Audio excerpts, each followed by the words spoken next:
I went down to New York town, a fair maid I did. Well, here we are on Saturday the 20th of July, and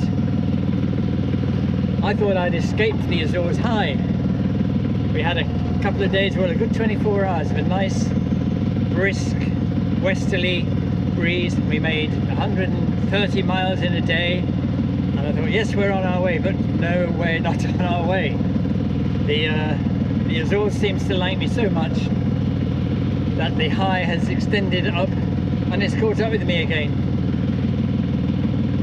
Last night we were sailing okay under very slight wind. Slowly the wind veered until we were pointing southeasterly. Well, southeasterly is not at all where I want to go. Morocco is not for me this time round. So I put a tack in and we ended up heading very close to north, which is the right way to escape the high. So this morning the wind's gone down to nearly nothing. So I thought, well, it'd be a great opportunity to test out the repair I did on the engine cooling system the other day and run the motor for a couple of hours. So that's what I'm doing. So we're heading up nearly north, got the sails up as well for what they're worth, and test the engine, see if we can't get out of this high, if it'll ever let us go, and start heading for the UK. Oh, we saw a Portuguese man of war this morning. They look a bit like an inflated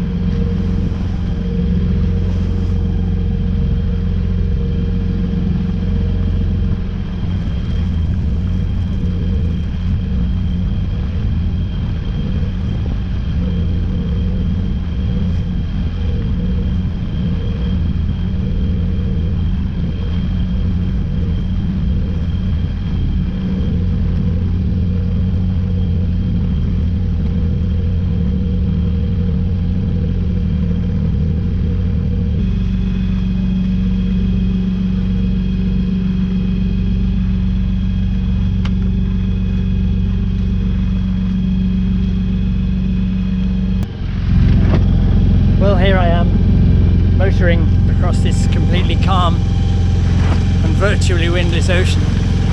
Nothing in sight.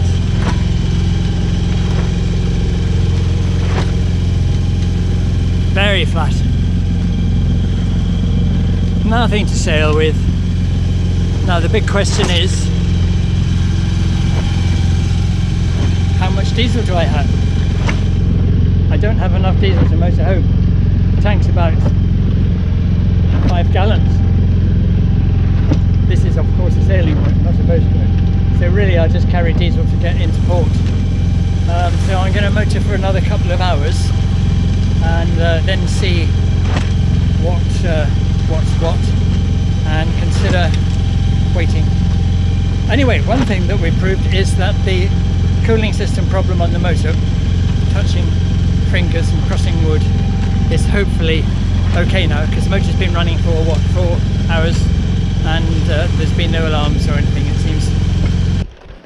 Here we have it, the calm of what is apparently the Sargasso Sea. Absolutely nothing. Well, there is a tiny ripple on the water, isn't there? But it's not going to save anybody anyway.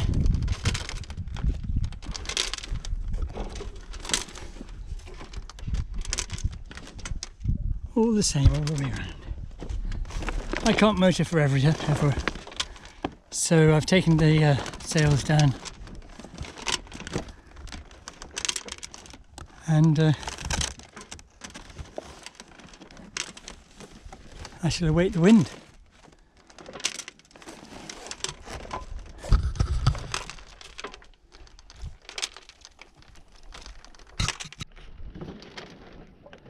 Still calm, but I can see clouds. I hope they're coming this way, and I hope they're bringing some wind with them. That'll be dead handy. Good morning, and this is my Sunday morning breakfast. Bit of everything, very nice. And here's a quick tip as well. If you're when you're on a boat, get a roll of this stuff. This is, well, it comes in different patterns, but it's a non-stick kind of mat, and it really works really well. Do you know, if I ran out of ketchup, I'd really be in big trouble, wouldn't I? Buon appetito! Well, as we come to the end of Sunday, a week into the trip, we're slowly picking up a little bit of speed. We've been heading north over the last couple of days. Yesterday afternoon we had no wind, and then it very slowly started picking some up. Then as we've crept north, we've gone from yesterday night we were doing about 3.5 knots, and now we're up to getting on for 5 knots. So it seems that as we creep slightly further north, we're getting towards the edge of that area of high pressure and a little bit more air movement going on. Now the trick is to judge the moment to turn right, stop going north when you've got enough wind and not too much. So I think that's going to probably be tomorrow. So we'll see. I'm not always very good at guessing these things. Fog all day, very, very grey. The horizon's been about 200 yards or meters away all day long, and still we're stuck in this immense high that seems to extend from the Azores all the way up to Greenland. And we stopped for a while, and now we're bimbling along under complaining sails at about 2.5, 3 knots. They can't last forever, can it?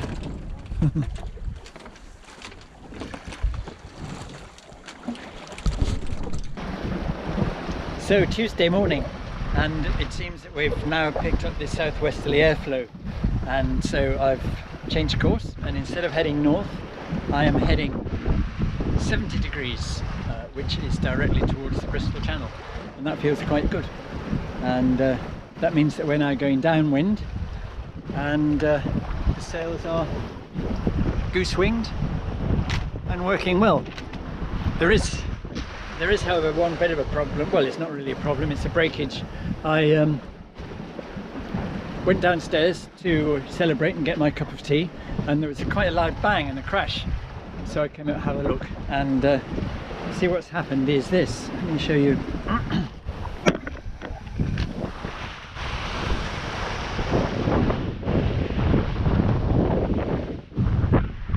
See that fitting there? It's not supposed to be broken like that. That's supposed to be carrying the vang, which is a system that holds the boom down. It stops it from flying up too high. So that's broken, and the pulley system for that is on the deck.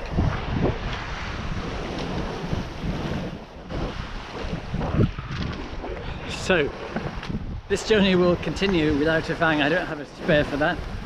I shall write to Phil Den in the strongest possible terms when I get back. I don't think I had too much tension on it. It was just, I just pulled it up by hand. So anyway, there we are. That is now kaput, but it doesn't matter. We can keep sailing. I can control the main with the preventer and the main sheet. All right, no problem. And the fog. Well, I don't know. We've got about 200 yards visibility. But the sun is just beginning to peek through a little bit, just a bit there. You can just about see around the corner of the sail. Only 813 miles to go, and let's hope it goes okay. Right, I'm going to see if we can do something about fixing this broken vang mounting on the boom. I've noticed that there are a few other mountings on the boom which are the same thing. Most notably, the ones for the reefing points. Now, the traditional way of fixing a reefing point is just to tie it around the boom. So what I propose to do is to take out the mounting that's being used on the #1 reef, because I hardly ever use that one anyway, tie that one normally and use that mounting for the vang. So, first thing is to heave to. Get a bit of working space.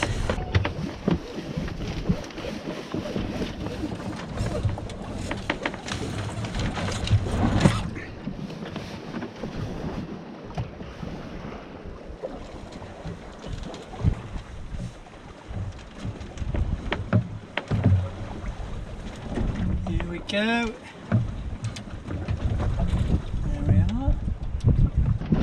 Now, I'm going to drop the mainsail down so that we can work on the boom.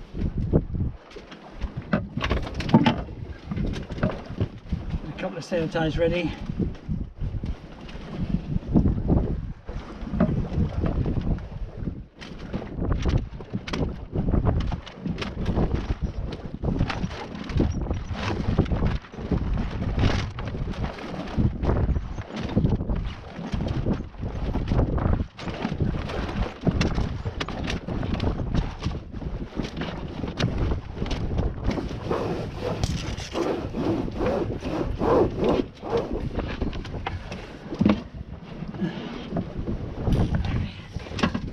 Here's the boom.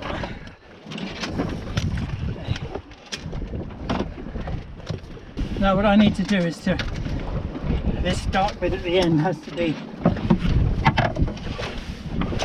partly removed so that these slideways are exposed and we can deal with them.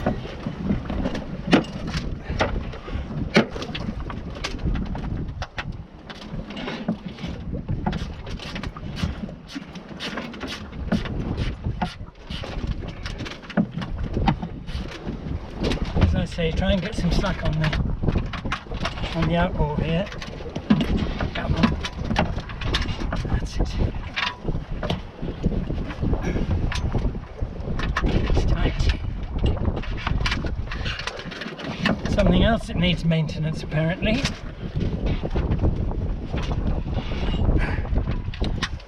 Well, there may just be enough there.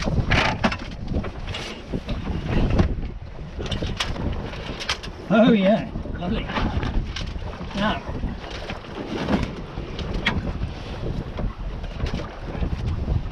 what I need to do is to liberate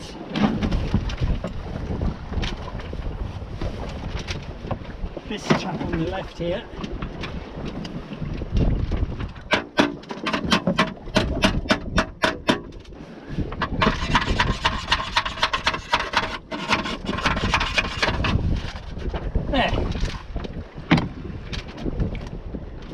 One serviceable doodah. As of yet, not actually broken. I don't much like the look of it, mind you. It hasn't got the washer. I'll get the washer out of the broken one, put that in there. Now all that's left to do is to remove the broken debris of the vang mount.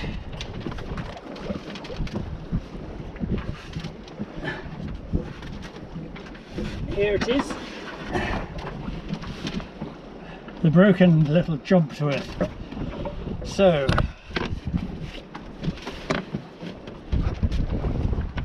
that I will replace with this. They are the same thing. Now this should have a metal insert, which I'll just rescue the one from the broken piece. Now look, here's the broken one. And yeah, as you can see, this thing is made of plastic, which I think is a bit hopeful. And if you look closely here, I don't know if you can see, it looks, because it's kind of grey here, it looks as if it's been cracked there for quite a long time, and probably seawater's got in and caused that discoloration, because where the break is new, it's like dark grey at the bottom there. So I don't like these. I don't like them one little bit. Anyway, here's the new one to go in. I'm going to take that reefing point mounting was missing one of the fastening screws, so I'm going to pinch that out of the old one as well and put that in.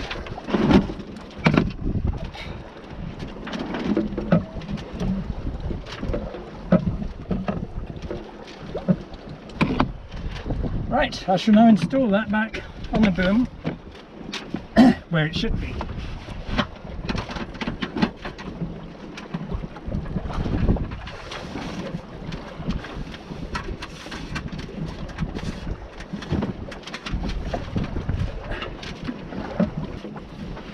I'm really surprised that these are plastic, to be honest. Maybe someone just put the wrong bits on by mistake. I noticed there's one of the screws is actually missing from this.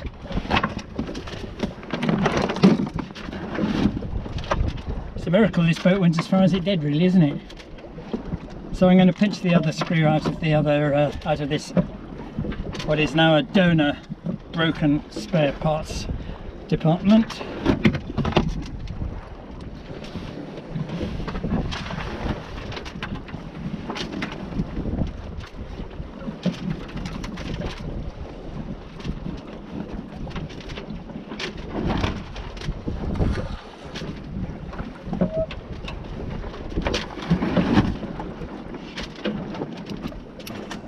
To snip them up a bit, be careful because all this stuff appears to be made out of either plastic or the nastiest pot metal. God help us. Right, just enough so it doesn't fall off, I hope.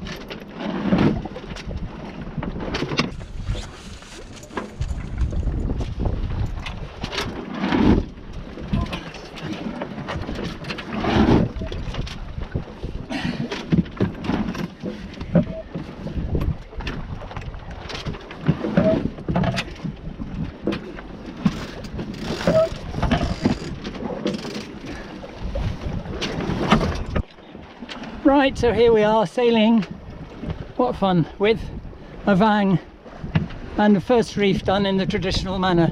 They've even made a proper hole in the sail for it.